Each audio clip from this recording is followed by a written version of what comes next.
The first 3 weeks of the eruption here in Hawaii, crazy things would happen in the middle of the night. A new fissure would open up and it would threaten a new neighborhood.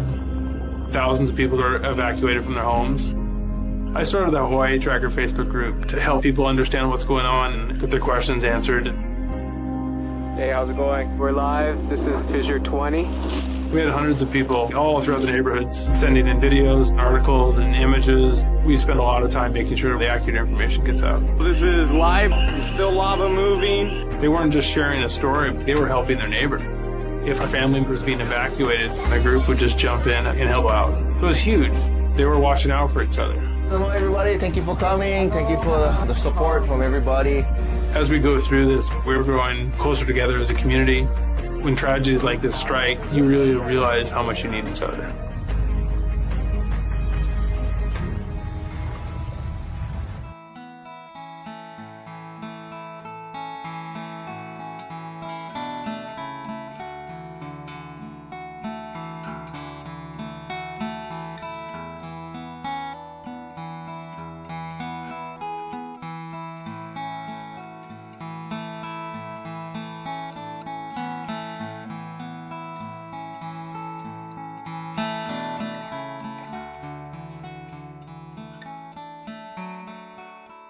We are the Hawaiian Volcano Education and Resilience Institute, HVERI for short. A lot of people know us from the 2018 eruption of Kīlauea in the Lower East Rift Zone.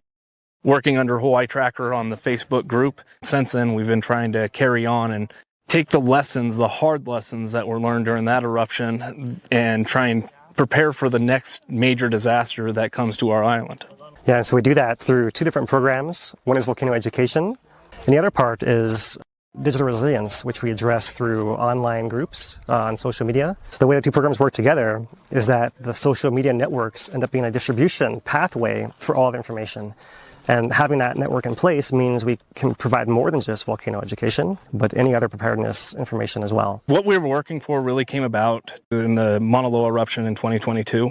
Within hours of that eruption starting, we had the mayor, Mitch Roth, we had USGS-HVO Ken Hahn on the stream trying to help flush out a little bit of the ongoing because it's so new. It's completely different from our previous major eruption, which was 2018.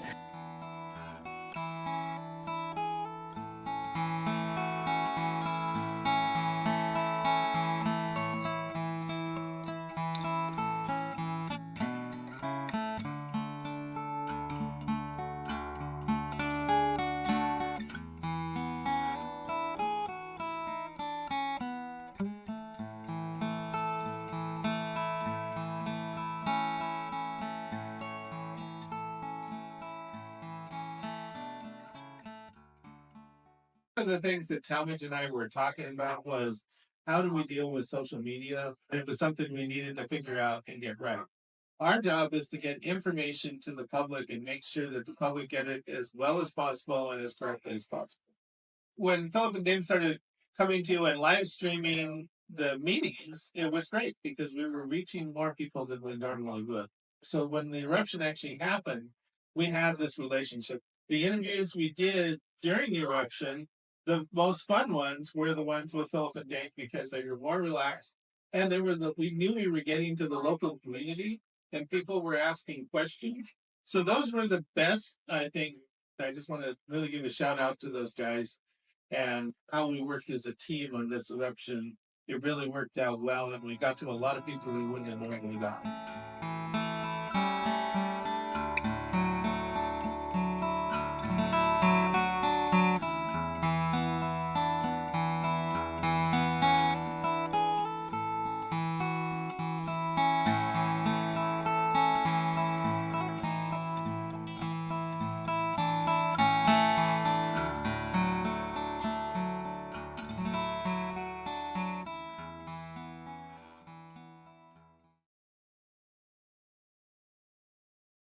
And welcome to our Hawaiian Volcano Tracker for December 18th, 2025.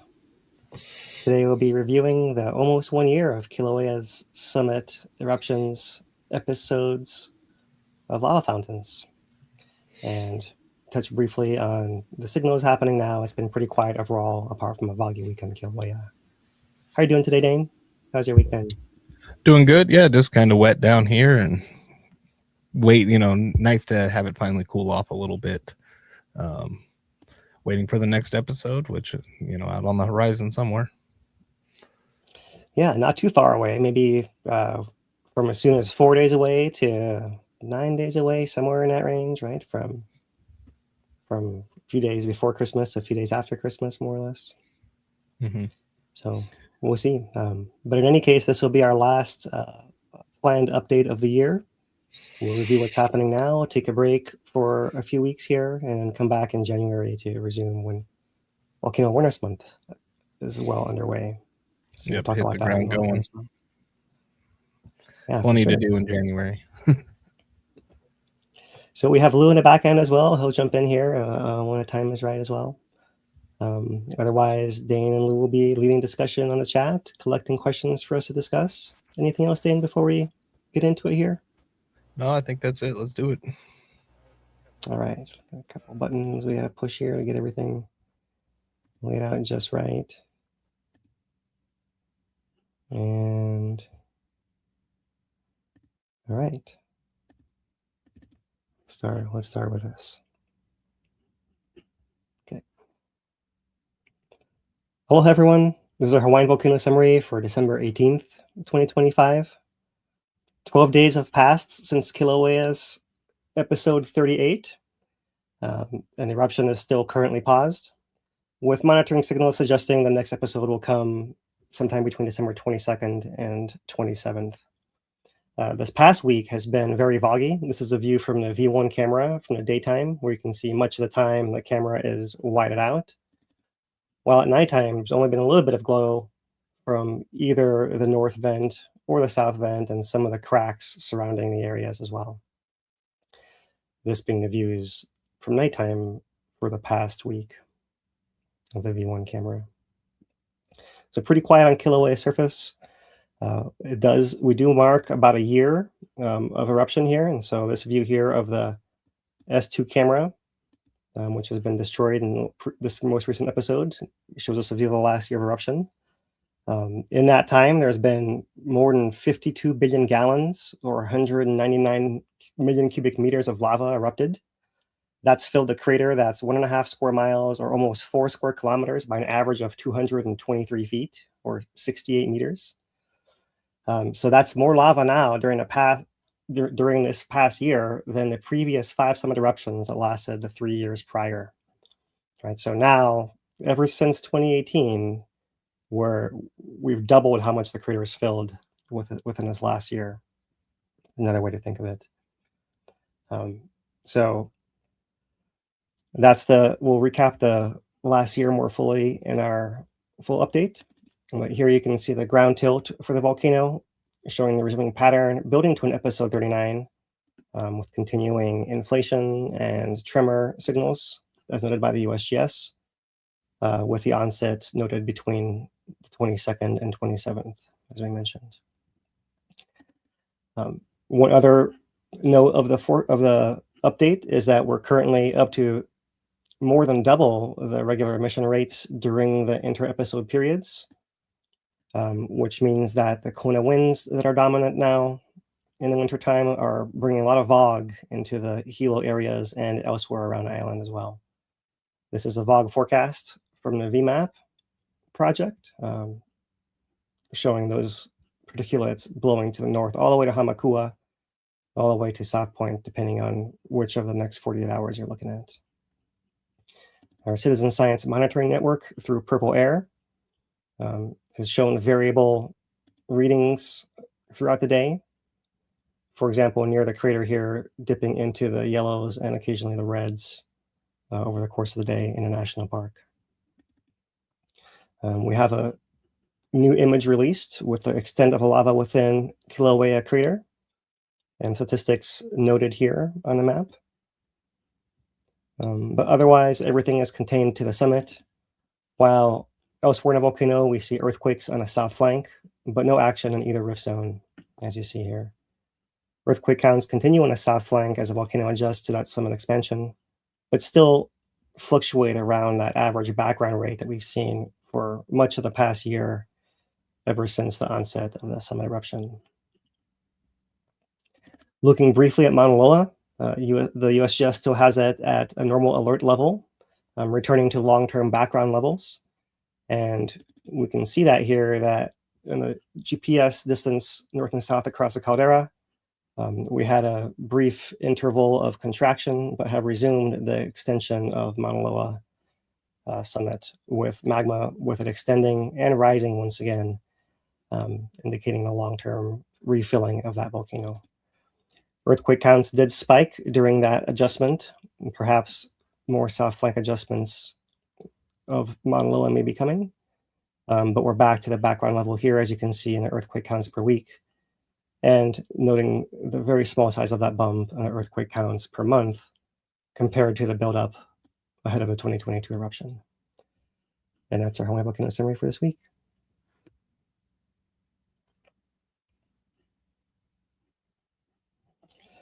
So, all right, let's get to our hazard summary. As we mentioned, the VOG has been the main issue around here. So I'll start off showing you guys this view from the B1 camera, just the daytime views of the VOG blowing. And normally trade winds would blow this gas all in that direction.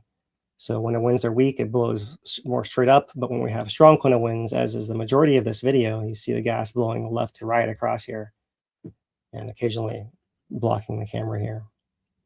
There are some other weather clouds joining in here as well, but you can see the track of this plume low to the ground all the way across the inner crater here.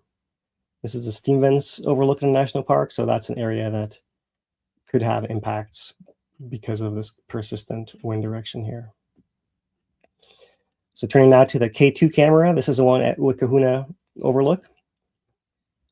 And the overlook is right down in here. You can see people can get pretty close, and occasionally the wind is blowing this VOG over to the left. But much of the time, the overlook is not compromised. There are times where the VOG does blow and whites out the entire camera and the overlook as well. And finally, we'll look at the V2 camera, which is the view from the volcano house, and it ends up zoomed in. But from a distance, you can see a little bit of the wind direction blowing left or right or towards the field of view here, as an indication of the VOG over the past week as well. So when zoomed in, it gets a little bit more obstructed in the shift of the wind and the fumes there. So turning to the VOG measurement and prediction program, VMAP, and looking at their VOG forecast dashboard, first for the sulfur dioxide, pure SO2 component of the gas. You can see here for the next 48 hours, the plume is blowing off to the north and offshore. And you can see these highest concentrations occurring north of the island, and then eventually within 48 hours, shifting and wrapping back across the saddle to the south part of the island. This first frame here is going north, and here comes wrapping around. That's SO2. If we look at the SO4, that lingers a little bit longer and further. That's where you see these effects as far as Hamakua and all the way to North Kona, across the saddle, all the way to Waikoloa, and wrapping around South Point as well. Presently, all the sensors showing green. It's not being detected and averaged out there. So that's our VMAP. We can turn to our monitor data, first from the state of Hawaii. And let's look at all their monitors. And while there are elevated readings, nothing is in the yellow or orange or red. But for example, we could look at Pahala and note fluctuations close to the yellow, or perhaps in Mountain View or in Hilo, which actually did enter the yellow earlier today, for example there. We'll also look at the Purple Air Citizen Science Network, which incorporates some of the government monitors as well as citizen data. So for example, here, if we zoom all the way in and come to this national park station, that's the one that's going into the orange and almost a purple there. Maybe that's hard to see. Let's try to zoom it in more if we can. So there you go. There's a view for the last couple of days there. And as the wind changes direction, that's when it blows it across the sensor and makes it visible there. Okay. So those are some of the current impacts, but I can also look at some of the other stations around, and you can see that there's also been fairly widespread impact there. And let's look down here at the ocean view area. And that doesn't seem to be working. Let's try that one. And there you see it actually does spike quite a bit at this Kahuku facilities station. So certainly if you're downwind, even in these inter-episode periods, as we mentioned, there's elevated gas right now already. So over 3,000 tons per day is a background. It'll jump to tens of thousands to hundreds of thousands during the actual episode itself. But it's still quite a bit in between, but especially with these changing wind directions. If it happens to be blasting right at you, take shelter and take cover. It might be very localized and hopefully won't last very long if it's shifting around that quickly. So that's our purple air. And coming to the National Park website, let's look here. We actually have on their site, for once, 2 stations showing in the orange, which is a rare sight for us to see. That must mean that there is not that the averages are actually long-term in the orange. So let's look at the charts and see there that, yeah, the Art Center earlier today was bad, but not so bad now, both in SO2 and particulate matter. The station's offline. Uekahuna, you can see, has had quite a bit of orange over the afternoon here. The campground's okay, Kahuku's okay. The steam vents seem to have had quite a bit as well. That one is maybe worth zooming in on. Yeah, and even earlier, if you looked at yesterday as well, there was quite a bit of orange and red there also. So certainly follow park guidance if you're in the area, and limit your exposure or avoid entirely if you can help it, especially if you're one of these sensitive groups. So that's the almost all the hazard data. We have a satellite for the last week here, and really there's nothing too exciting, but it does show how, looking at many of the days of the last week, we have the wind blowing fog in a Kona direction there. Many of these days you can see is actually capturing Kona winds impacting. So it's a real thing. It's happening more persistently, and especially this month. And that is really the main hazard for the next, the whole holiday season here, is whether it's the fog in between episodes or the episodes themselves putting out the gas, the Pele's hair, the reticulite, that really light foamy tephra that can fly for a ways, any of it. All that's going to be dictated by the wind and the timing of the eruption based on the wind. And so that's still our main hazard. So as we're off air, keep that in mind. That's the main thing to watch out for still. Main hazard to people and to property, whether it's falling in your gutters or on your person or clothes or pets, all of that stuff is to be avoided there. So let's move on to our visuals, and we'll start with just looking at the past week here. And once again, this is just the daytime views from the V1 camera. But besides this fogged out view, you can see in the background here that there's this flow still moving, even in the last few days here. The camera zooms in over the last couple of days here, but there in the back, it does still move. Harder to see. I'll play that one more time. But back in here, all this material still moving under its own weight over that fluid, hot lava interior. That's the most exciting thing movement-wise. Otherwise, you see quite a lot of fog blocking the view. We pointed out the, you can see here, for example, when we look at the view, north vent is about in here, south vent's about in here. There's some cracks in this area.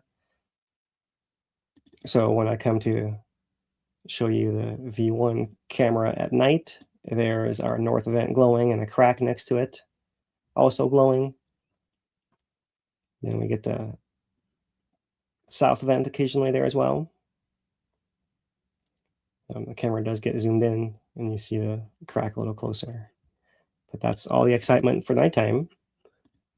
Looking at the KW camera for the last week, daytime view, a lot of fog blocking this view as well. And really the most exciting thing is, once again, this movement along this southwest wall under where the V3 camera was. This whole area, they got sprayed with all the lava. It's all still moving under its own weight. So Moving on to the F1 camera for the last week. It likewise, oh, this is going to be a little too slow here. Let's make this a little faster. All you see really is a little bit of movement back in here. Otherwise, not a whole lot of action. Some of the hot spots, you can see this low spot that collects lava in a pond and seems to slump and subside more, is holding extra heat in the thermal. But that's really all we can see here this week. And finally, the B1 camera for the last week, just the daytime views. And at first glance, not a whole lot changes. We can zoom in all the way to the slope by the vents. And there you see that there is this elevation change from the back wall to the slope, right? So that's why you see it moving and still coming down in that direction there. It's easier to see from this angle. That's the main thing you see change. You don't see much change on the crater floor, hardly anywhere, until you look right in here.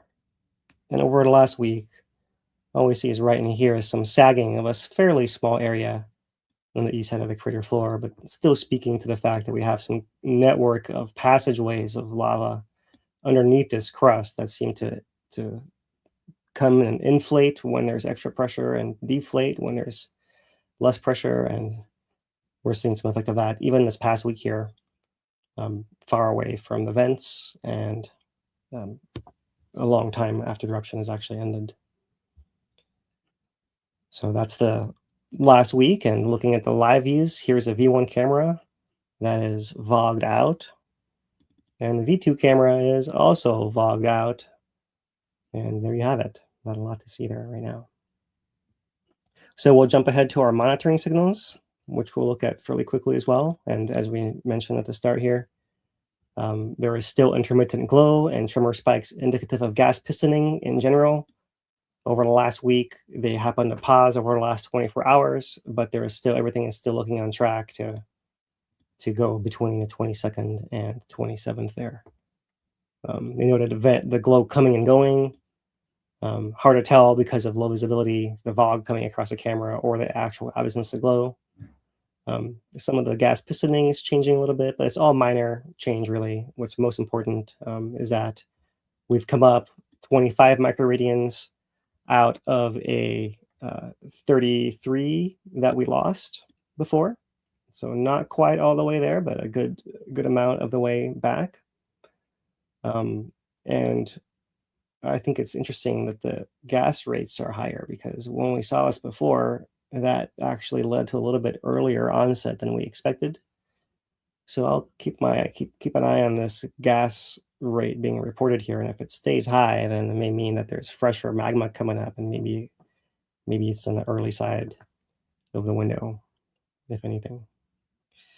Just some speculation there, but it's interesting to note there, without any further refined data that we can look at before, like the rate before every episode here, just noting that when I do report it high, it has actually been interesting to note it coming. Right, so 3,400, normally between episodes, we're between 1,200 and 1,500, so that's more than twice. And that is above the non-eruptive background when there is no eruption happening of around 100 tons per day. So, right, so even normally we're at 10 times that amount, and now we're at 35 times that amount these days. And so with the Kona winds, that makes the fog a little bit worse. Not much happening in the rift zones, essentially there. And that's really all we have to note in the update. We won't go through any other updates than today's. And as we noted before, we have this new map with new statistics. You can note here there's 199.4 million cubic meters. That is that total that's greater than all the other 5 eruptions that occurred at Kīlauea Summit. So we've come quite a ways up here. We'll look at that in a minute here. But to note, in this past year, we've had, looks like 12 different fountains, 13 fountains that reached at least 1,000 feet or 300 meters in height. Here you can see that pattern changing over time. They've put out a good amount of lava. The volumes peaking at first, dropping down, and then trending upwards. And if anything, you can see that the volumes seem to be increasing recently. There's not any indication this will stop anytime soon. Our eruption rates are similarly climbing since the very beginning. And while there have been some fluctuations recently, they're still overall high and climbing. Our pauses between episodes have gotten longer over time. You can see there's some fluctuations, sometimes a little longer, sometimes a little shorter, but overall they've gotten longer over the last year. While the fountains themselves have gotten shorter in general. Actually, they got a little longer, they got a little shorter, they got quite a bit longer, they got quite a bit shorter. They see they've been trending, and most recently they've gone from pretty short to slightly longer here within the last couple months. That's the statistics for the year through 30 episodes. We've recalculated this. Now we have 2 new maps and volumes. And so what we've done is plotted in the red dots here. Every time the USGS reports a volume, like that 199 is this one right here. We then can timestamp it. We can fit a line through all the data points of the whole eruption there. That gives us this trend right here. Right? We know based on the DEM that the USGS released in 2019 that scanned the crater floor after it had collapsed. Right? We can calculate volumes needed to reach certain elevations. So that's what you see over here. The total amount that was vacated and needed to be refilled following a 2018 collapse. And this one over here, this column accounts for the previous 5 summit eruptions that have filled it quite a bit of the way. Right, so this is basically what's left. And so you can do some math there and figure out that, okay, for it to come to that first big ledge, the caldera floor, more or less, yeah, that's that elevation. I forget what it is now. It might be 1040 or something like that. Maybe it's 1080, somewhere in there, meters above sea level. That at this current rate puts it at day 675, which these things change, right? And when I did this a couple months ago, these dates were maybe a month or 2 months earlier. So as eruption seems to be going a little slower over time, it seems to extend and delay it a little bit more. So it's very rough calculations, assuming things stay on track for that long. It would take almost a year for us to reach by almost the end of October or November of next year that upper ledge where we're lapping onto the crater floor. For us to reach that next level all the way up, we're talking about where we're spilling on the edge of the crater. We're on the low spots. That's over near Kīlauea. That's over near the vents now, to the side of the hill that's built behind it. That you're looking at about a year and a half. And that would be sometime in July of 2027. And for it to recover all the volume that's lost, that's like a broad loss of the sagging all the way even outside the crater. So meaning you'd have to spill out and lap onto the crater and that area as well. That would take 2 1/3 years, as you see here, and take it to 2028. So that's a long, long way out for anything to change. We've only been going for 1 year thus far. So, okay, let's say that 1 year looking forward is a reasonable thing to consider. But 1.5 or 2.5 years, that's getting way out on a limb there to say that things won't change before then, right? So can we keep it up for another almost a year? That's the big question. If we do in a year's time, we may be talking about lava spilling onto the caldera floor. That's what you maybe can take away as a short version here.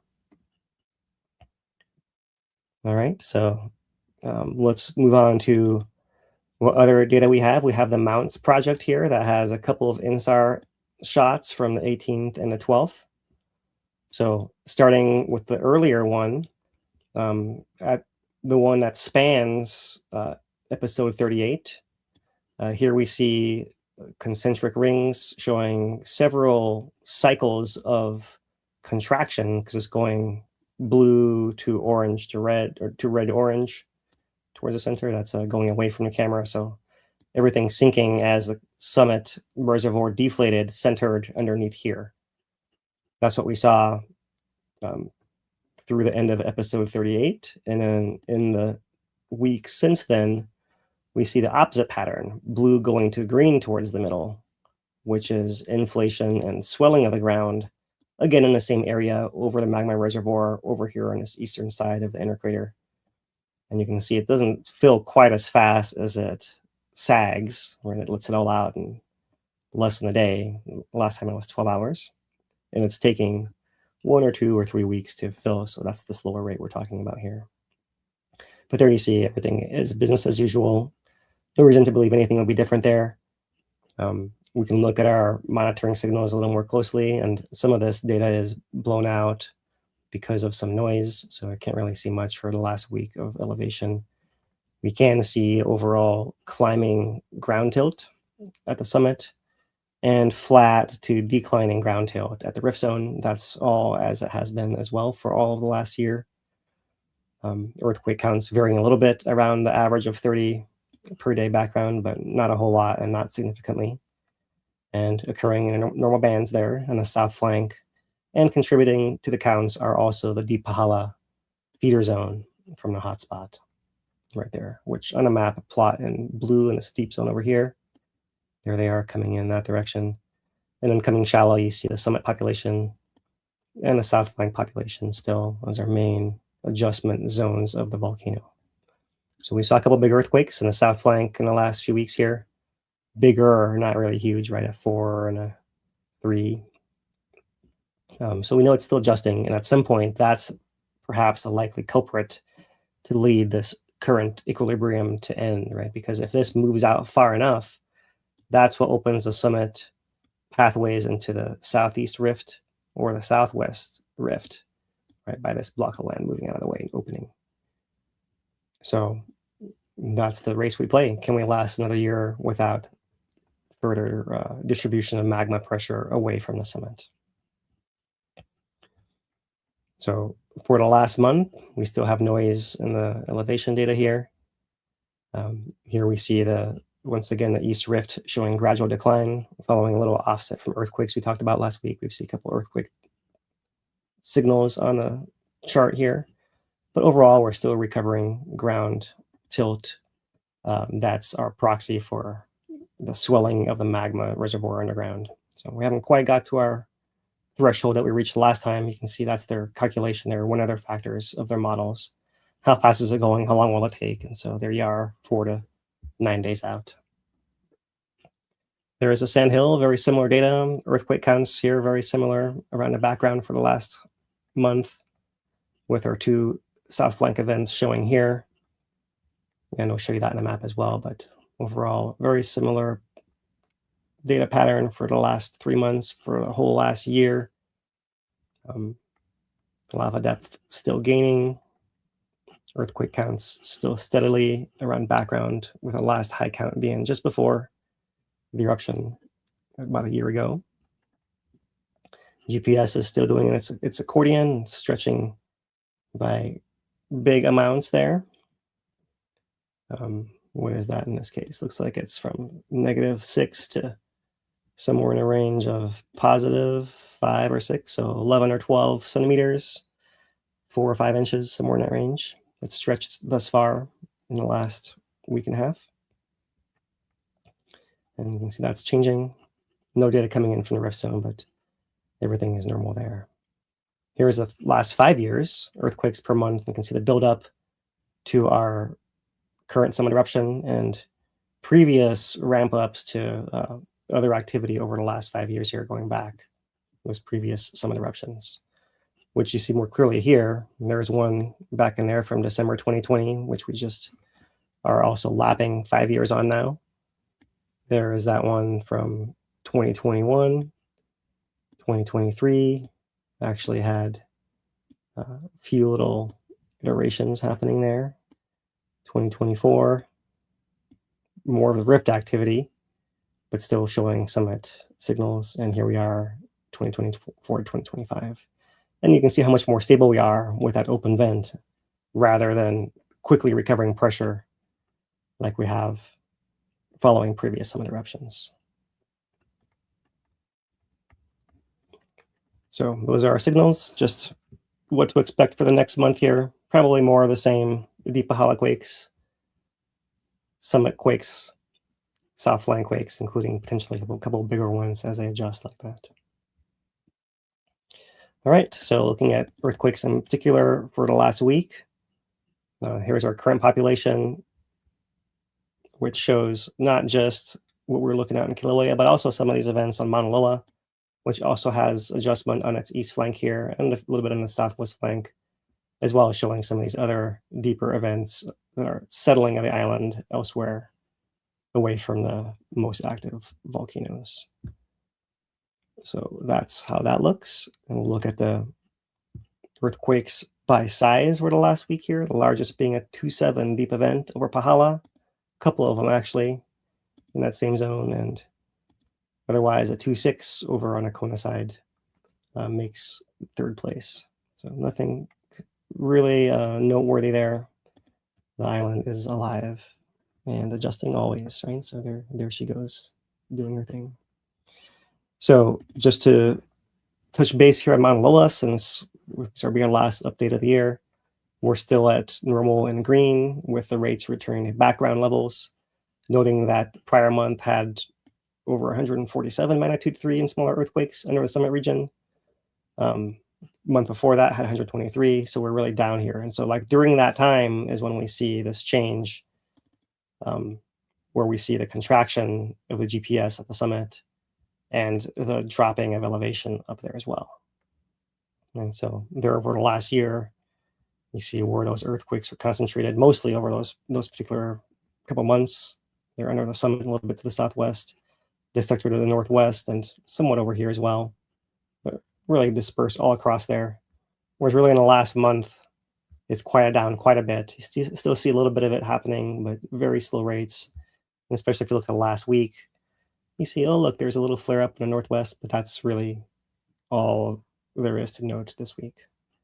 So it's a slow, continual refilling, everything back in line. You can see if you look at depth versus time for the last 5 years, following the 2022 eruption, we had much more exciting things like this deep magma swarm that then fed shallow into the volcano. So nothing that exciting. It's just all coming through the pathway now and filling and spreading. Most exciting thing really being this adjustment that we see here, which if we go back in time for the last 5 years, that's really a small little blip there compared to all the magnitude we've accumulated since. And similar to the little adjustments we're having before when we saw Mauna Loa's flank adjusting too. So very small in the long term, but this may become more frequent perhaps if we're starting to see it happening here. The conditions must be about right. So if we zoom further into time in Mauna Loa, we can see the earthquakes for the last year maybe concentrating a little bit further here in the last those couple months, and then here's our quiet with a little bit more. Looks like a cluster coming into the very end recently here. Here's our spike from before, and that's just here over the last week. Actually, this is the whole month. With coming back to the last week, seeing this slight little climb up to a grand total of 5 earthquakes in one day in the summit. So very minor stuff there. And there they are. That's that little cluster that occurred northwest. A little grouping of events. So that's it. That's our monitoring update. We'll take a break for our community corner here, and we'll come back and we'll do some time lapses of this whole last year eruption, featuring the different cameras here, and see how that goes to wrap up our year here. So let me bring on Lou. All right. Thank you, Phil. Let's get Lou in here. Hey, Lou. Hey. All right.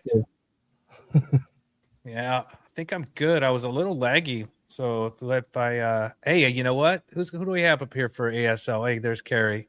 I think our ASL team got their Christmas wish a little early. I might have to go slower than normal tonight. Help you out. All right, let's see what's going on around the community. Bog is the story from what Phil Lynch was just saying. And that's pretty much that's been up there. That's why we're don't have a lot of observations. We're just going to go right into community corner. You can see a nice shot there from 9th Island Gina up on top from last week when we met them up there. actually had a view, and there is lava viewing, or not lava viewing so much, but just volcano viewing all over the island. You could be up there at Mauna Kea and check it out. Here's another shot over there on Byron's Ledge. If you're ever wondering, if you walked around, you'll be able to see pretty much anywhere around that caldera. Stay in bounds. There's our famous eyeball map right there where you can see it, and it's kind of an exaggerated view of just wherever you walk from Waikahuna all the way around. Waikahuna is something interesting, and I guess it's kind of into observations. Last week when we were up top there, we had pretty much the normal VOG we've seen for the last week, but we left, and about 5 minutes later, they had shut down that area and cleared it out because the VOG had come up over the top. So just be aware where you're at up there right now. Welcome Center is open, and make it your first stop, they say. And I have a shot there we go, of the visitor center progress that's going on. You can see they got the cool looking roof up. They were working hard. There was a bunch of guys out there. There's a nice back shot of it. And off to the side, I don't know. Dane, do you know what this building was? It wasn't on the plans when I looked at them earlier. It's on the north side of the visitor center. Do you know what's supposed to go there? I do not. Yeah, I don't know. I remember that this is supposed to be the outdoor lanai area, but I don't recall what this building. Phil, do you know? You're back there. Maybe Phil will take a look if he's got a second, figure out what that was. There's another shot of it right there. There is a new shot of the HVO building that's going up there. They're really pretty close. The lights were on. The lights were on in there. Nobody was home, but the lights were on. Beautiful building. Getting closer. Yeah, they're close. Definitely closer. I honestly want to say it's probably one of the nicest buildings. Yeah, it looks really nice. Yeah, truly is a nice building. There it is. Slight upgrade from the old Jagger. Oh, absolutely. Just minor kind. But I mean, if you look at a lot of the buildings we have, east side, west side, good job whoever put this together. They deserve it too. One more shot of the building up there. There we go. All right. Carrie, you still with me? All right. Parking. I love this shot. Until I get back up there and get another one, I'm going to keep using it because it just really, truly shows what happens up there during an episode. Parking on the side of the road isn't as advised because it just drops off. The nene are up there. You get blocked in. They are enforcing parking now. They are enforcing a little bit more activity that's going on because of how busy it is. Be aware. But Mauna Loa Road is open. If you're looking for an amazing place to watch an episode, you can make that drive up Mauna Loa Road. And stay hydrated. Exposure is a real thing. The National Park would like to remind everybody that safety is your responsibility. Dress in layers, bring out your sunblock, and wear a hat. And here's our video from last week. I did not change this one here. It reminds everybody, water bottle filling stations are still not set up. They will be at Waikahuna eventually, but you'll have to buy some water either at the Volcano House or over at KMC. Otherwise, bring your own. And let's see if my page turns. Here we go. What kind of special thing do we have? We have to put this in. Otherwise, I get the email. So here we go. Told you I was laggy. There we go. I added a bonus. Also with a real shot, or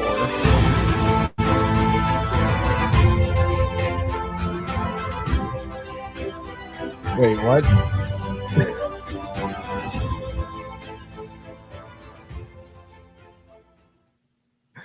Why are there beavers? What was that? Two beavers? That what?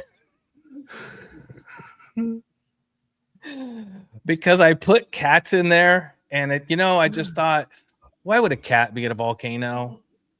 Beaver seems more. So beavers was a better solution. Yeah, beaver was a better option for me. Yes. Okay. It seemed more realistic.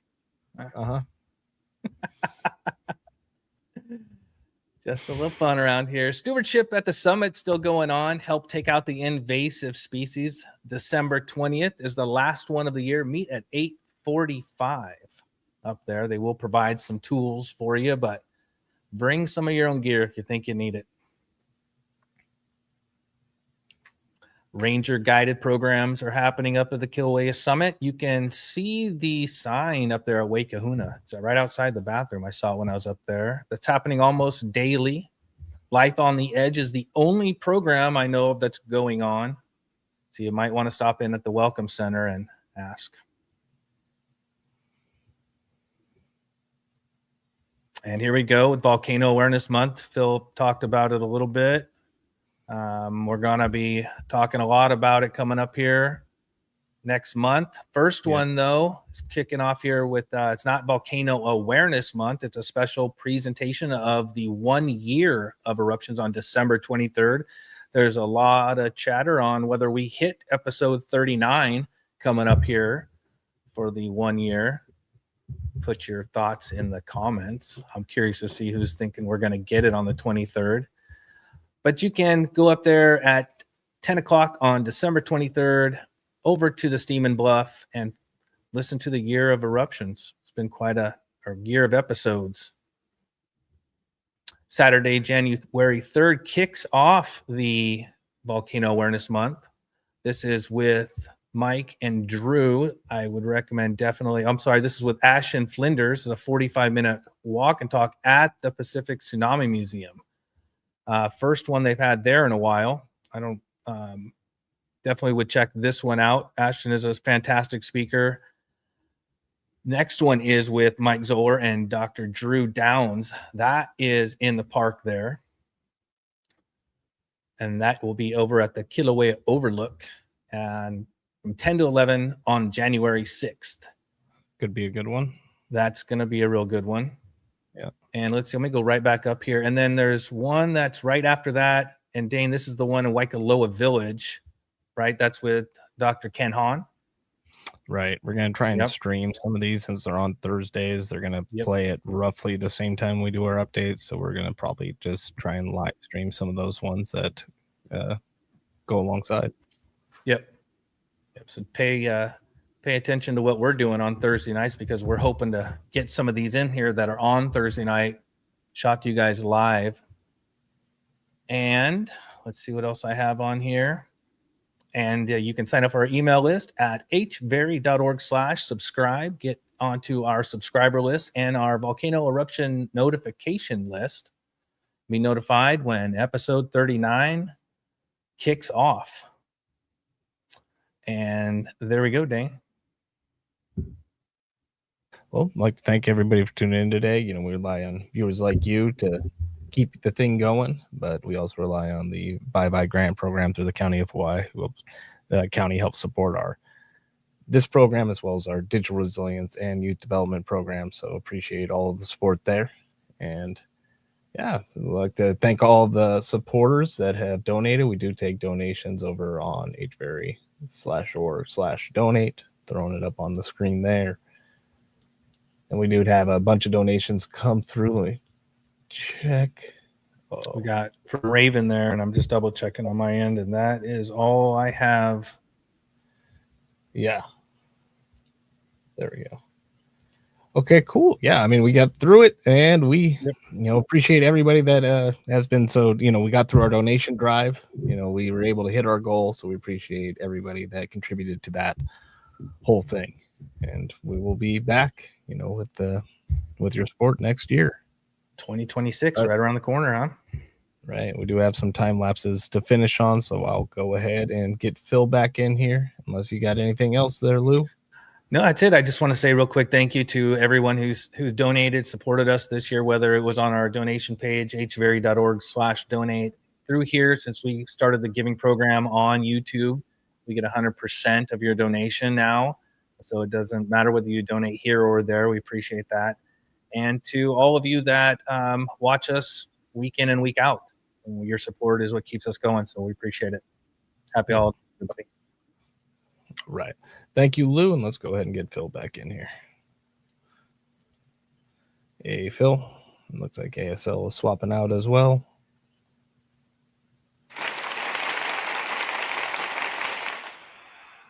It's not here. I did not do that. Oh, they did give Volcano Watch out, huh? Yeah, let's jump over to our Volcano Watch because it's actually a little bit of a review as well. And look at this. This is 1 year of Kīlauea's eruption, just like we've talked about, and they're highlighting the hazards. And we have an interesting new graphic here. So over here on the left, you see what they're saying is distal, like the further away fall of tephra for episodes 1 through 38 here. And they show in orange this moderate amount, and it actually will come down here. Say moderate means more than 2 millimeters. Minor means between 1/2 and 2 millimeters. And minimal is less than 0.5 millimeter, right? So here is the highest concentration up in Kau Desert in the National Park area. But you can see that this minor amount goes all the way down through Pahala, through Nalihu as well, in this big swath, right? This big, I don't know what you call it, like extension there, right? And if you look at the minimal, it doesn't show up quite so well on my screen right here, but it looks like that is the area outlined somewhat like this over here, right? Where there is falling all the way to Captain Cook, minimally, but not really accumulating more than, call it 1 Paley's hair or 2 here and there. And that's probably what this means in this area. And then noting here, what we reported last week, the distance of 0.4 miles from the vents to the V3 camera. And you can see tephra 4 feet thick, 1 mile from the vents over here. Enough to melt plastic also being reported. So quite a bit of inclined fountaining happening there. Let's come back here. They've already noted in the past ash fall in Pahala, 20 miles downwind. Here's the windshield wiper with how much of this Pele's hair and tephra is just piled up on it against the windshield of a vehicle. Here's where they've had to dig out solar panels, where the stuff's falling, not only getting buried, but it's hot, so it's melting some of the plastic cases they have there for their equipment. And final moment of the V3 camera before it went offline with all this lava coming right at it and probably hitting one of the cables before the housing and knocking everything offline there. So that's the impacts from this year-long eruption. You know, they note that they're going to that this is really only the 3rd time or 4th time that there have been similar high fountain eruptions, apart from Kīlauea in 59, from Mauna Ulu from 1969 to 74. Those being the first 2, and the 3rd one being the first early episodes of Pu'o'o, and that was from 1983 to 1986. So they're going to cover that, therefore, so will we in January. But we have much more information now because we have more cameras, we have more technology and sensors, all that kind of thing. So they're noting here all of that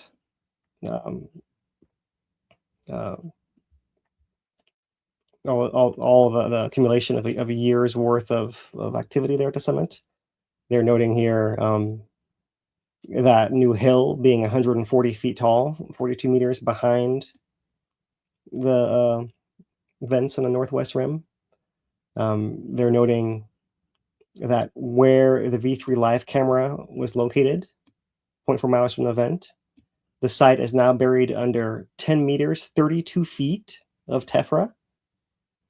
It fell as far as the Sandhill Station, about 1 mile, 1.6 kilometers from the vent, melting plastic components there.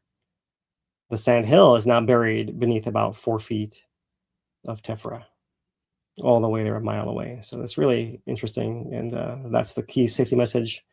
During the high fountaining, there are life-threatening hazards within that area, all within the national park, especially the downwind area, all of that closed area especially. We keep hearing about people walking out into the closed area in the national park. It's really stupid. You might be risking your life doing that. It's really not worth it. And plus, anyone who needs to go and find you or help you is also going to have to risk their life too. Don't do it. Don't do it. Because as you can see here, that's intense, right? For it to be burying the site in 30 feet of tephra there. Yeah, pretty crazy. That means that the engineers have to keep monitoring, and they have to do that by snowshoeing across the tephra to retrieve the stations and revive them, keep measuring what's going on there. They're tracking things all throughout the holidays as well.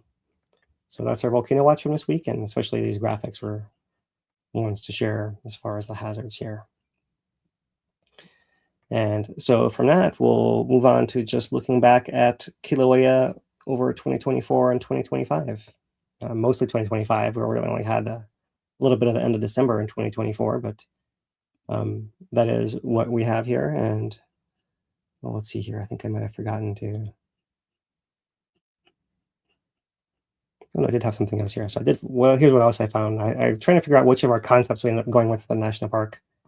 But so I figured it might have been concept 3 because here's one that shows a USGS field station at a military camp, right? So I'm not sure we went some version of that. But to answer Lou's question here, what's going on up here at the summit, right? There's addition to the big lanai. There's an addition happening there and some renovations happening here with all the parking as well. So I don't know if that answers Lou's question if you're watching Lou here. All right, I'm just going to move on. So, okay, coming on to our time lapses. I think I did have one more. Let me find it here. Is it this one? Yeah, okay. So we're going to start with this. This is a KW camera for the last 5 years, just to kind of set the stage here of where we are. And I'm not sure how smooth these will be, or this is not going to play. But here, anyways, I guess we'll just see the opening view. Here is the view of the water lake that occurred before those eruptions of lava into the crater over those first 5 years. So jumping to our current eruption happening now, I'm going to play this pretty fast. This is the whole last year, 1 image per day from the KW camera, with the note, the caveat that this camera was knocked offline for 3 months of the year. Itself haven't been being impacted by lava, but you can see this changing views of the crater and filling of the crater over the past year here for KW camera. And then let's start playing here. Let's start this from the beginning here. Just a KW camera going through the episodes of what's available. And as I play this, feel free to jump in, Dane, if you guys want to know anything of you guys see here or in the chat. Maybe we'll put some chat on the screen, and I might throw some background music on for us here too. But here's to start our KW camera moving through the episodes, filling the crater floor there. You see those first few episodes were not so tall and moving from this right side to the left side. Later on, it floods much more so.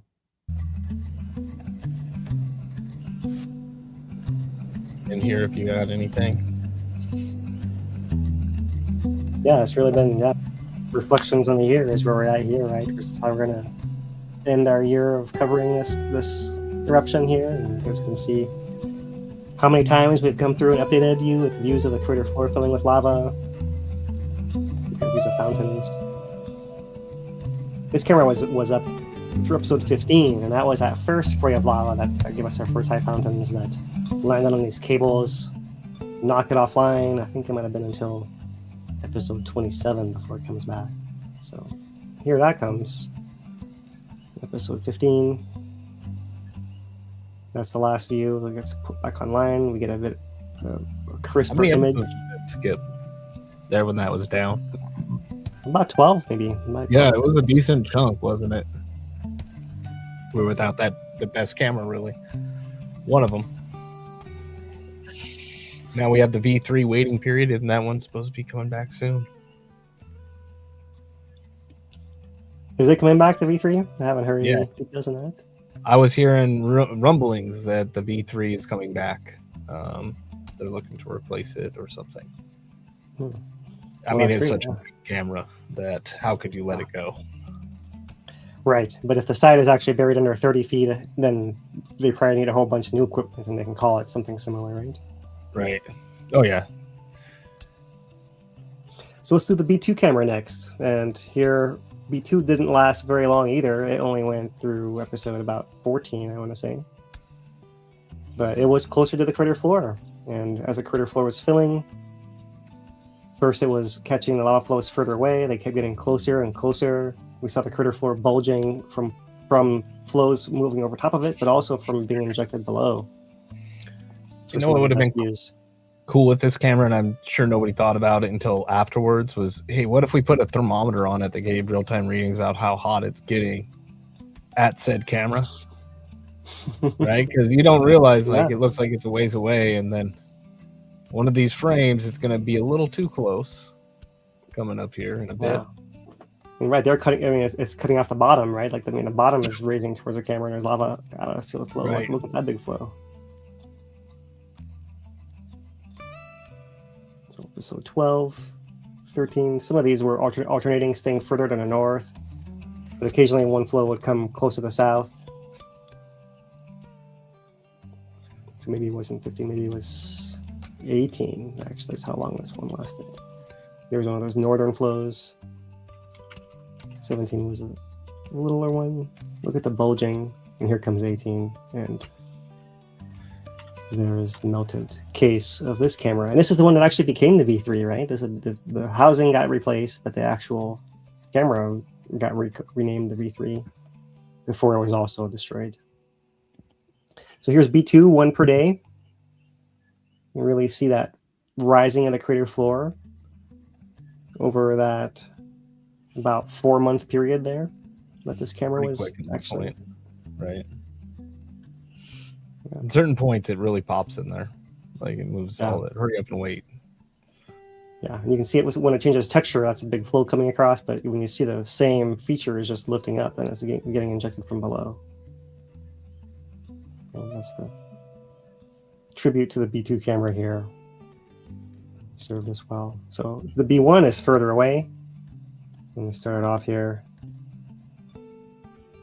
Episode 1, but this is the one that gets really shows how far the lava flows come across the crater floor.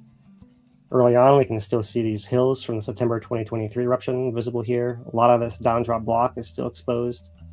Here's more of those 2023 flows back over here. And the lava flow keeps lapping onwards like waves in the beach as the tide comes in. It gets further and further up the slope, and by today is covering all the way to this very eastern tip. You can see similar effects. The B1 camera had been down in here, so it's getting pretty close to the action. And we were similarly seeing injection of lava, not just to this area of the crater floor from the B1, B2, but also all over here from the B1. And so when we'll look at this area now, and we see like that area we saw today that's was rising and falling in the last episode. That's all floating over top of this shelf right in here. You can imagine the lava flow down through there injecting. What do you think, Lou? Yeah, I'm watching some different things on the back. Like, we haven't even started the tougher mountain back behind there yet at this point. Yeah, and really, yeah, 14, 15, 16, it gets tall and it starts building. Mm-hmm. Yeah. And we haven't seen in the latter and these previous episodes here, like the late 20s, the 30s, we haven't seen the flow as much in the back like we had all the first episodes. Right. Yeah, so we see more of those ooze up flows over here as well. This camera has it doesn't ever get destroyed or anything, but it has some connection or battery issues where it stops transmitting all the time. That's still happening to some degree. And we're thankful for what we have, but you can see with the later episodes, the bigger bursts of lava with big sheets of flows all the way covering the near side of the camera here.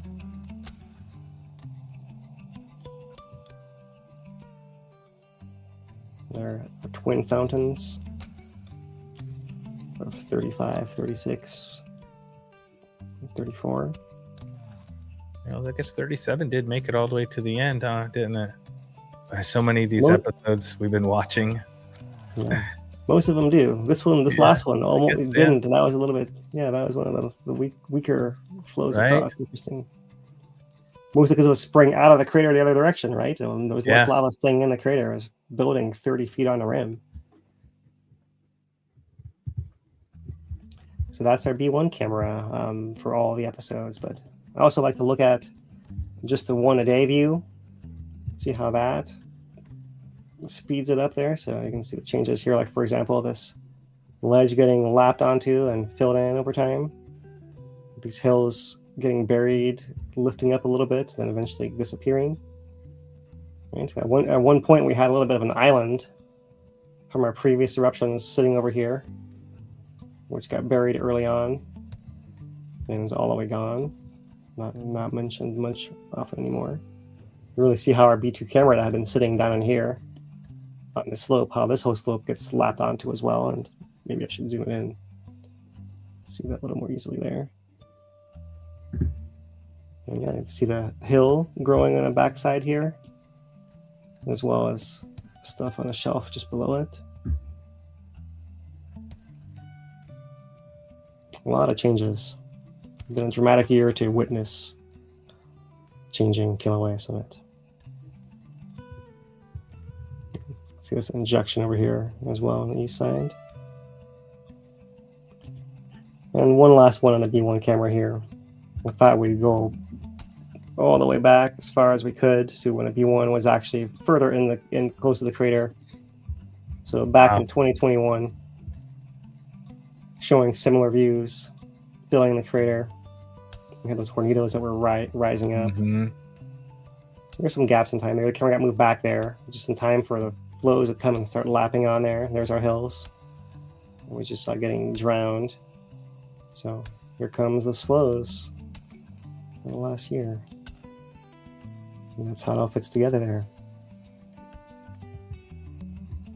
So a few more. The F1 thermal camera. Another camera we lost midway and then got back. Similar. Yeah, I think between 15 and 27 again. Yeah, so it gets repositioned, get a little bit better field of view. Although this camera has been one that's challenged this eruption, especially by how wide the lava has been covering the crater floor. So it gets cut off on the right side and the left side both over time. But it does show these ooze-up flows really well. It sees through the fog. It really adds to the picture. It just doesn't have quite the full field of view. There was our jump from 15 to 27. And now you see a little bit wider field of view there. I mean, they have it right there on the edge of that fountain. Yeah. Couldn't go any more over. So yeah, there it's 35. With precursory flows. You see this really mound growing on the right side of the camera here. See how many sheets of lava. This is just really helping us visualize that, how many sheets of lava we've had over this area over the last year, and how much lava is in there trapped in between these layers and been moving around, recycled, or what have you there. So let's move to the V1. I was just going to say there's a lot of slope in there too that's been added, right? To the bottom of the floor. Absolutely. Like a whole bunch of, it looks flattish because you're so far out and at that angle, but a lot of change in there over that few miles. Yeah, absolutely. The V1 has maybe been our most reliable camera staying online here, and so there it is. It zooms in and out though. The field of view changes a bit, but you see the smaller fountains at the vents getting a little bigger by episode 9. You start seeing that hill around the vents growing. Early on there, it's right against the crater wall, right? Now there's a big gap. It's come up so much higher.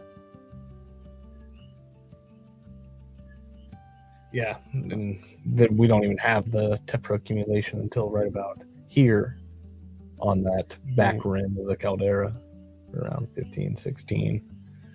Then it starts getting high enough. Before then, it's just all building the cone.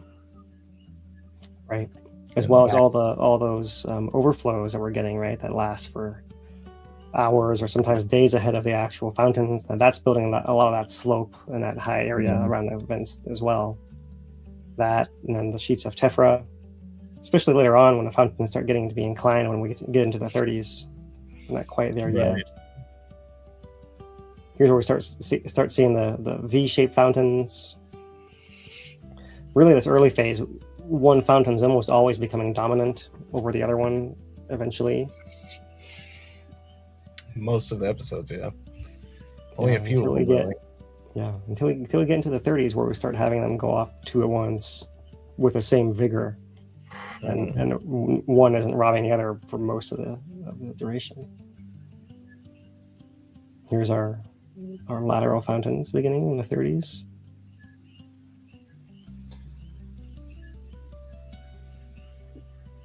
Here's the double.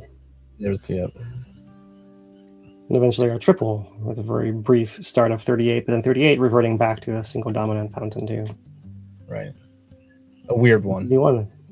Yeah. It's our most complete set, the V1. Show you guys the V2. A lot of times has nice clear views, but didn't actually get put into place. Right, that's what I was thinking. Right. So if I come back to the start here, right? We actually start at episode 15. Is when the V2 gets put into play. And a lot of times it gets blocked by the weather or by the fog, so the views sometimes are not great, but it does get some great views as well.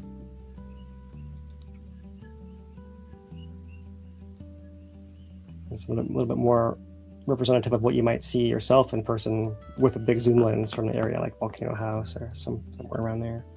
Right. Is this actually just posted on Volcano House? I'm not exactly sure where this camera is. They have it in that Volcano House area, right? But it's Right. clearly very zoomed in. Zoomed in from the roof or something, I wonder? I don't know. Yeah, I mean, it might be perhaps like an awning on the first floor roof or something. I don't think it's necessarily that much higher. Yeah, I think to the back wall. It's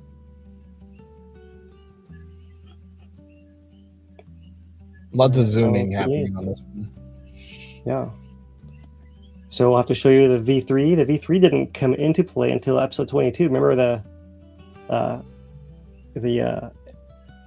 B1 or the B2 got knocked offline. Episode 18, repurposed in the new housing in episode 22 as a V3 camera. So that's when we start. It was actually in May with the V3. You get some great views from that side of the crater, which is why I am not surprised to hear they would want to replace something from that vantage point. Before they had the S2 camera, which was not a live streaming camera, but got similar views, and it was great as well. But it also was destroyed. So if you're going to put something on there, it would make sense to replace both with one new live streaming camera. Right. That really sees things that you can't see from any other direction, right? The south vent glow, especially those overflows, all this movement of that. Right. slope. It is interesting. Oh, sorry, go ahead. No, I see. I was just going to say it's interesting how much they spent on those cameras. That I was told that those cameras were multiple thousands of dollars, and kind of shocking how expensive they were. Maybe they're cheaper now. And if I was going to go put a camera back in that spot, maybe I buy the cheap version that I don't expect to last long anyways. Type of I think they have gotten the price down quite a bit from the last I read. I don't have the number near me right now, but I'll next time I find it, I'll pull it up. But yeah, for sure. Yeah. Here's the S2 camera. Speaking of that, the S2 camera was there for longer. It was there from the very beginning. Not a live streaming, but a time lapse camera. So here's the S2. From the very beginning, the very first fissures, episodes 1, 2, 3, focusing into two vents. Camera wiggles around a little bit in this early phase. And the S2 had been redeployed here from the Nepal eruption 2024.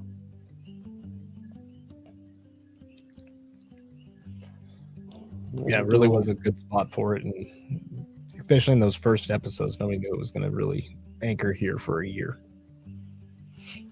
And those dual cones stacked against the crater wall. We had these interesting lava would kind of flow on the backside and kind of scoot down because it was all so close still. we start having higher fountains, so they have to pan the camera upwards a little bit more. You can only catch so much of the action. And this is one of the older cameras we had here. That wasn't one of these pan tilt zoom ones. Right. The old school cameras that we used to, that's all we had for decades. Right. Those were the good times compared to the times before that.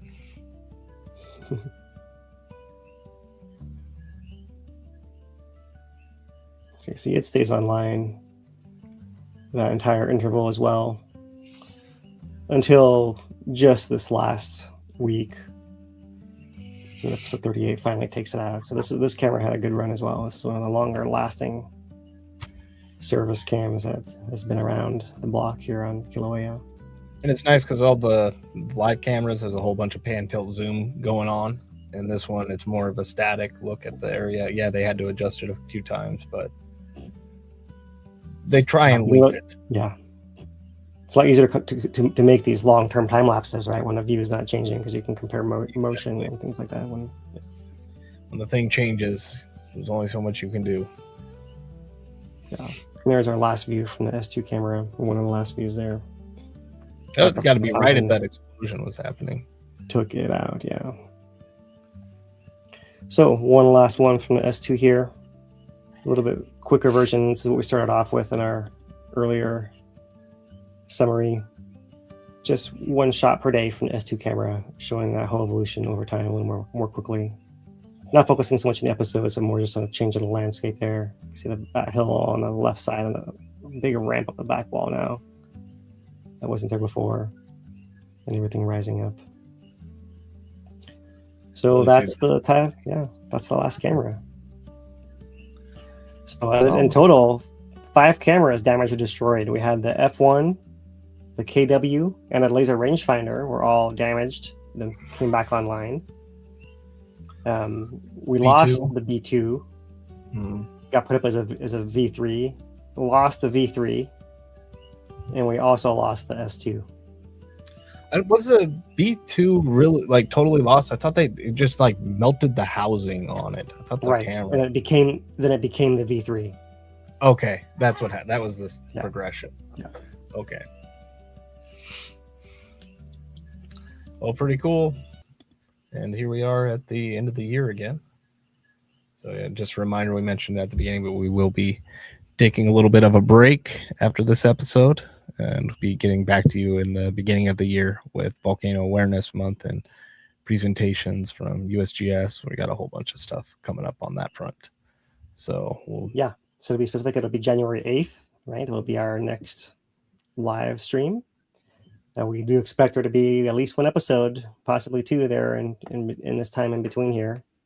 But we'll catch it all up next month. And actually what we'll do on the 8th is we'll let Dr. Ken Hahn catch us up, since that's what he'll be doing at Waikoloa. So we'll come in, we'll post on our channels ahead of time, but that'll be the day, January 8th, to look ahead. And otherwise, keep your eyes on the live streams.